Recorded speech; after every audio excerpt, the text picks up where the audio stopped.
But first, the great realignment. That's the focus of tonight's angle.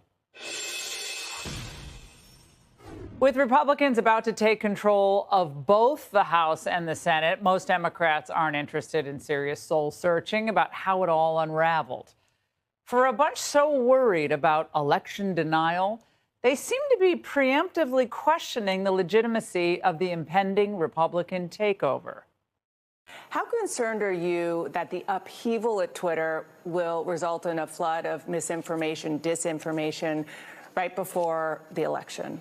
And it actually goes beyond Twitter. Today, there are reports that, in fact, Russian bots, news reports, have come back, outside interference coming back.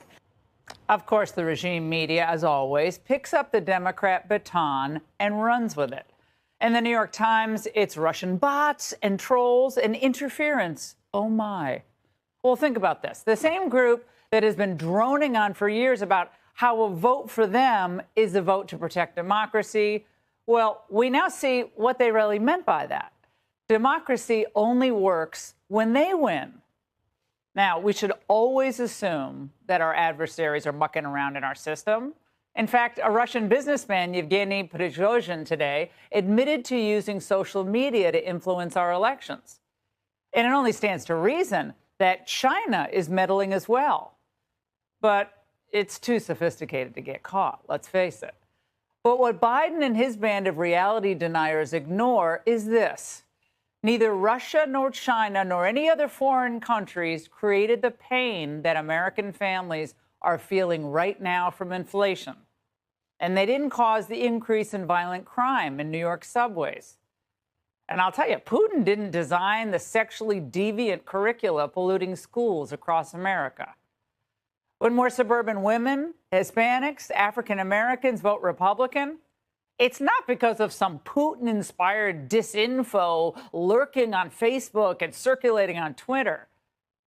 That paradigm shift will occur because Democrats misread their mandate and threw in with the far left to destroy our prosperity and our public safety. There are a few Democrats, though, who seem to be kind of, sort of getting it. I'm a loyal Democrat, but I am not happy. I just think that we did not listen to voters in this election, and I think we're going to have a bad night. And, this conversation's not going to have much impact on Tuesday, but I hope it has an impact going forward, because when voters tell you over and over and over again that they care mostly about the economy, listen to them. Stop talking about democracy being at stake. That's not the only deafness, the only quicksand that they're stepping into. As Americans are facing record high prices for heating oil this winter, Joe Biden went and he told the truth over the weekend. No more drilling. There is no more drilling. Okay, old man. Well, a few days earlier, he knocked off the entire coal industry as well. No one's building new coal plants because they can't rely on it. We're going to be shutting these plants down all across America and having wind and solar. And since we already know how they feel about fracking for natural gas, they're against it. Where does this exactly leave us as a nation? Now, even with the hot air perpetually blowing in D.C., it's not nearly enough to power America. So either Biden is a complete ignoramus on our existing energy framework, that could very well be, or he's setting the stage for another self-imposed shutdown of the entire country. Oil, natural gas, and coal are responsible for nearly 80% of American energy consumption. So without that, life as we know it in the United States will come to a screeching halt. Folks, this is their closing message. And the so-called master communicator, Barack Obama, he didn't do much better. Before he headed out on the trail for the Democrats, he must have had, I don't know, a Spotify create some kind of playlist based on John Lennon's song Imagine. Imagine if we had been able to fix our broken immigration system back in 2011.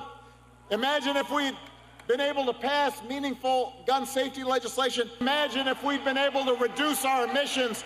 If we had kept the Senate in 2014, we'd have a very different Supreme Court making decisions about our most basic rights. Imagine if Martha's Vineyard wanted to keep all those migrants, all 50 of them. Okay, imagine that. All right, imagine if you had a Democrat Party that wasn't so out of step with our middle class, out of step with Hispanics, and out of step with independent voters. Let's imagine that. Now, it's really been something to behold. The party that tanked our GDP in less than 2 years, the party that got us into a pointless proxy war with Russia, the party that got played by the Saudis on oil production, is now claiming to be the champions for the middle class? The middle class gets stiffed. The poor get poorer under their policy. You saw what happened last time under my predecessor. The economy was in ruins. He lost manufacturing jobs and hundreds of small businesses here in the state and 100,000 nationwide.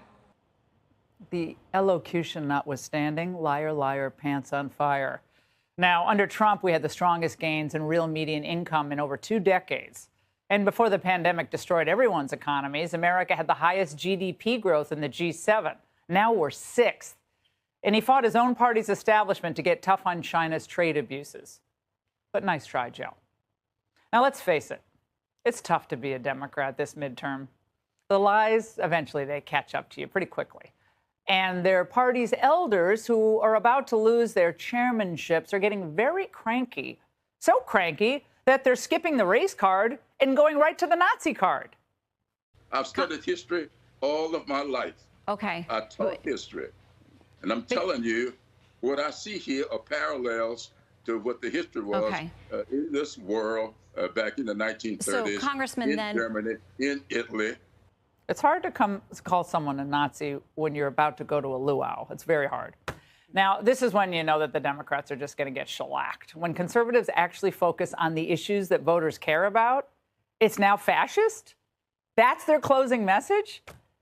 And I have this simple question. Did Democrats actually pay some consultant somewhere for this campaign advice? Now, we're going to see where things end up in this election. But one thing is for sure. The future of the Republican Party is the same as what I said it was on election night 2020 when I was at the White House.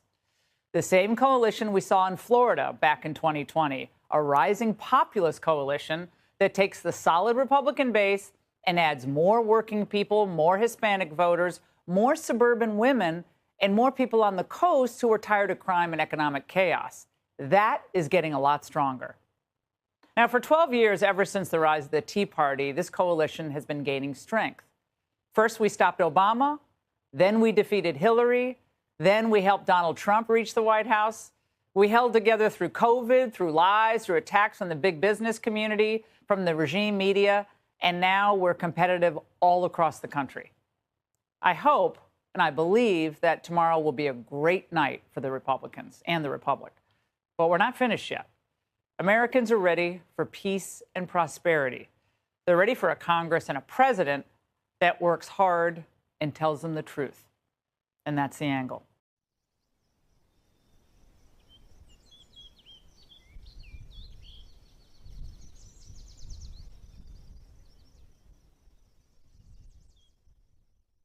Vous n'avez pas entendu parler du Facteur?